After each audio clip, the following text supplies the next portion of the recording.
Treneris su pergale, įsivaizduoju, gal dėl žaidimo nuotaikos ir nėra pačios geriausias, bet 3 taškai yra, tai pokalbis šis galėjo būti ir liūdnesnis.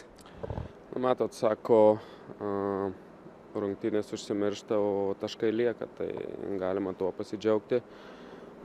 Nepradėjome gerai rungtynių, riteriai labai buvo gerai organizuoti gynyboje, žemam bloke.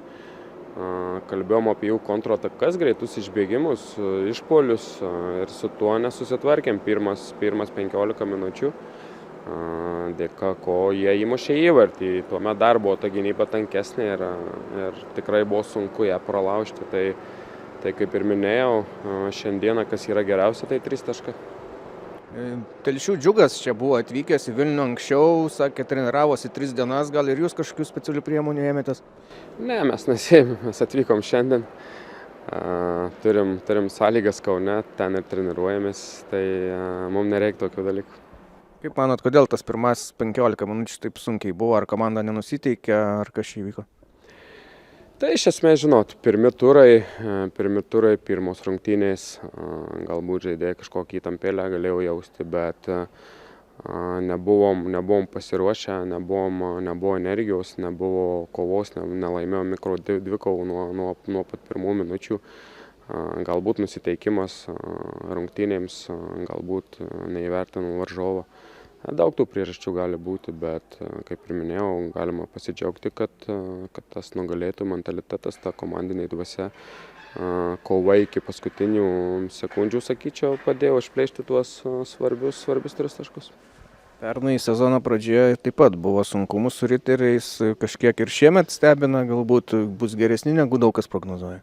Tai žinot, net rungtynių metu toks buvo dežavu, lyginant su praeitais metais, jei neklystų trečiam ture, čia sužaidėm 0-0, nors turėjom labai didelę persvarą, tai šiemet buvo lygiai tas pats.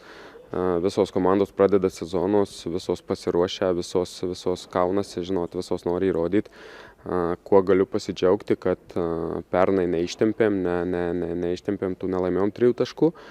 Šiemet iškovojom ir mes neiškovojom žaisdami futbolo, gražaus žaidimo kažkokio, bet iškovojom tiesiog komandinę dvasią, kažkokiam komandiniam pastangom, charakteriu. Tai galima pasidžiaugti, nes vadinasi komanda paaugo per sezoną, per metus, kad pernai nepavyko jų pralaužti, o šiemet atsilikinėdami 0-1 įmušėm 2 įvarčius. Kažkiek malonu turbūt, kad tas sprendimas išleisti papildomą centro gynėją, kuris žaistų puolime, pasiteisino. Tai be abejo, žinot, kada darai kažkokius keitimus, perstumdymus ir jie pasiteisina, tai visada yra malonu. Bet man kaip treneriui norėtųsi, kad turėtume rezultatą, nesiimant tokių drastiškų, vadinkim, sprendimų. Ir šiandien nebuvo Pavlovičiaus ir Černycho, jie buvo susižeidę per Super Taurę, kokia ten situacija? Taip, Super Taurė mums truputį kainavo, kelias tokias mikrotraumeles, tai šiandien su jais jų negalėjome naudoti, bet greitu metu jie sugrįš į aikštelę.